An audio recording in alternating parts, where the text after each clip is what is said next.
Assalamualaikum warahmatullahi wabarakatuh. Alhamdulillahirrabbilalamin. Jumpa lagi dengan kami dalam acara Gus Gaul. Kali ini kita akan membahas tentang memilih teman. Memilih teman itu seperti apa, yang dipilih, terus caranya bagaimana biar tepat. Nah, pokoknya nanti akan dibahas panjang lebar oleh beliau adalah Gus Zainul Abidin atau Gus Zain, pengasuh asrama Genki Pondok Pesantren Al-Mujadadiyah Kota Madiun. Pripun Gus kabar ini? Alhamdulillah. Siap. Monggo Gus, menyampaikan tentang itu tadi. Bagaimana memilih teman Gus? Monggo. Assalamualaikum warahmatullahi wabarakatuh. Bismillah, alhamdulillah, salatu wassalamu ala rasulillah wa ala alihi wa sahbihi wa wala wa la hawla wa la quwwata illa billah. Amma ba'dah. Para pemirsa program Gus Gaul yang dirahmati oleh Allah, alhamdulillah pada sore hari ini kita masih diberi kesempatan, diberi kesehatan oleh Allah sehingga kita bisa berjumpa kembali. Sebagaimana yang tadi dikatakan oleh Mas Bambang bahwa tema kita kali ini adalah memilih teman.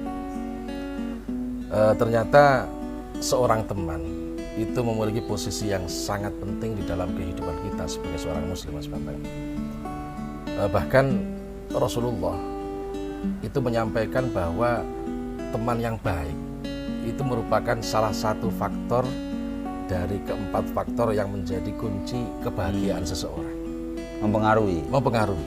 Bahkan salah satu faktor yang mempengaruhi. Ini dalam sebuah hadisnya yang diriwayatkan oleh Ibnu Asakir, Rasulullah Shallallahu Alaihi Wasallam bersabda, "Arba'un min sa'adatil mar'i, antakuna zaujatuhu sholihatan, wa auladuhu abroron, wa khulata'uhu sholihina, wa rizquhu fi baladihi." Ada 4 faktor kebahagiaan seseorang. Yang pertama adalah zaujah sholihah, istri yang sholihah. Kita tidak akan membahas itu karena kalau kita bahas nanti panjang lebar, terlalu panjang, mungkin di kesempatan yang lain kita bahas. Kemudian yang kedua adalah auladuhu abroron, anak yang bagus-bagus, yang baik-baik, yang taat. Kemudian yang ketiga adalah khulata'uhu sholihina. Terus teman-temannya, teman akrabnya, teman bergaulnya adalah orang-orang yang baik. Kemudian yang keempat adalah rizquhu fi baladi. Kita akan membahas yang ketiga, khulata'uhu sholihina atau teman-teman yang baik. Teman yang baik ini sangat penting, Mas Bambang, bagi kehidupan kita. Bahkan saya mengambil referensi dari kitab Ta'limil Muta'alim yang ditulis oleh Syekh Azhar Muji. Beliau menyampaikan sebuah syair, ya.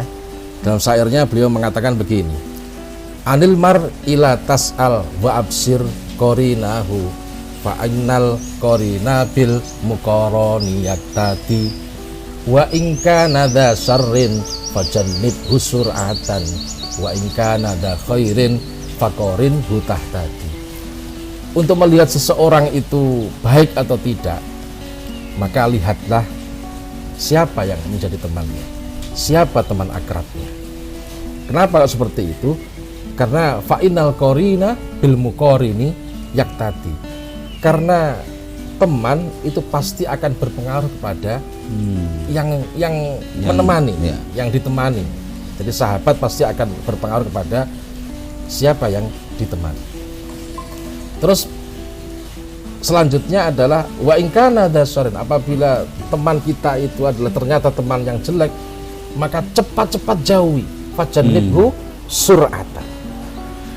Tapi sebaliknya wa in kana dza khairin, ya, apabila teman kita itulah teman yang baik, maka faqarinhu, maka temanilah, maka jagalah persahabatan kalian tersebut, maka kamu akan mendapatkan petunjuk. Apakah bukan diskriminatif itu, terus yang tidak baik dijauhi? Bukan kita harus ibaratnya punya tanggung jawab juga bagaimana menularkan sesuatu yang baik ini? Gitu. Pertanyaan yang bagus itu. Apa yang saya katakan tadi ini tataran-tataran ideal, normatif.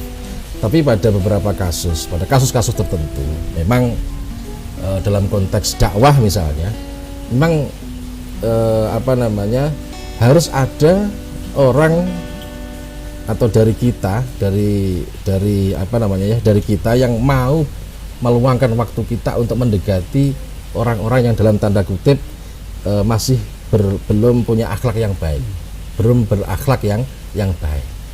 Tapi untuk masuk ke situ, ini menurut saya ya, ini butuh keahlian. Tidak semua orang bisa, karena begini. Bisa ketut nanti. Iya, kita harus mengukur kemampuan kita. Jadi kalau kita memang merasa sudah kuat, artinya prinsip kita sudah kuat, kemudian mental juga sudah kuat, silakan kita berteman dengan siapa saja, dan kita sudah yakin bahwa kita tidak akan terpengaruh pada perilaku mereka, dan justru kalau bisa mereka yang harus kita ajak kepada jalan Allah, jalan kebaikan. Berarti prinsipnya yang pertama itu cari yang baik menuju kebaikan, begitu ya. Tapi jika ada dimungkinkan bahwa secara prinsip kemanusiaan juga tidak boleh ditinggalkan, kita harus punya prinsip yang lebih kuat dulu sebelum bagaimana mengajak mereka untuk berubah, gitu ya. Jalan ke jalan menuju Allah. Kira-kira kesimpulannya gimana, Gus? Yang paling mudah ini. Ya, bahwa teman itu memiliki pengaruh yang besar buat kita. Maka dari itu sebaiknya kita sebelum kita ini benar-benar mampu punya prinsip yang kuat, ya, apalagi pasti tahap-tahap awal mungkin bagi teman-teman kita, adik-adik kita yang masih tahap belajar, maka hendaklah memilih teman yang baik lah. Kalau dalam bahasa kerennya mungkin sefrekuensi, sefrekuensi. Jadi kalau seperti frekuensi kebaikan, frekuensi kebaikan tadi maksudnya. Maka kalau seperti itu, insya Allah nanti potensi kita untuk menjadi baik dan mengajak teman-teman kita lebih baik lagi, ini akan semakin terbuka dan semakin kuat. Begitu. Kalau misalkan begini, ternyata ini baik, ini kita yakini ini baik, saya pilih. Pada perjalanannya ada sesuatu yang kira-kira berubah. Apa yang harus kita lakukan, Gus? Ini terutama anak-anak muda ini pada prinsip pencarian jati dirinya kan belum selesai. Gimana? Ya, yang namanya manusia, saya maklum ya, pasti tidak, orang itu pasti tidak akan lurus terus, pasti suatu saat dia juga akan mungkin belok kanan atau belok kiri. Nah, makanya inilah pentingnya kita, kalau dalam bahasa Al-Qur'annya itu tawasau bil haqqi wa tawasau bis sabr. Kita sebagai teman, kalau misalnya ada teman kita yang agak melenceng dari rel yang sudah digariskan oleh Allah dan Rasulnya, maka hendaknya juga kita nasihati lah, kita ingatkan, jangan seperti itu, bahwa itu akan membuat kamu akan terperosok ke dalam jurang yang lebih dalam lagi. Ayo kita kembali kepada jalannya Allah dan Rasulnya, seperti itu, Mas. Ya, terakhir, Gus, kira-kira prinsip 1000 teman kurang, satu musuh terlalu banyak. Ya. Kira-kira apa yang untuk memotivasi teman-teman ini, teman-teman muda terutama, untuk mencari teman yang paling simpel tetapi itu baik? Monggo, Gus. Ya, kalau acuan kita, kalau saya memang mengacu pada bacaan saya, kitab Ta'limil Muta'alim yang tadi sudah saya singgung di syairnya tadi, ya. Di situ dikatakan bahwasanya kalau kalian memilih teman, maka pilihlah teman, kriterianya yang pertama adalah al-mujiddah. Al-mujiddah itu yang bersungguh-sungguh. Ini dalam konteks belajar, walaupun dalam konteks belajar, tapi bisa kita kiaskan dalam kehidupan apapun, apapun. Terus yang kedua, pilihlah teman yang wirai. Wirai itu menjauhi perkara yang haram dan bahkan perkara yang makruh. Kemudian yang ketiga adalah sahibat tab'i al-mustaqim. Jadi teman yang mempunyai tabiat atau watak yang baik. Kemudian yang keempat adalah al-mutafahim, artinya yang cerdas. Karena penting, teman yang cerdas ini penting, sangat berpengaruh. Jadi terus yang perlu dijauhi adalah, yang pertama adalah al-kaslan. Al-kaslan itu teman yang pemalas. Nah, ini bahaya, ini nular nih, Mas Bapak. Terus kemudian yang kedua adalah al-mufsida, teman yang suka bikin kerusakan. Kemudian al-fattan, teman yang tukang fitnah. Ini bahaya ini.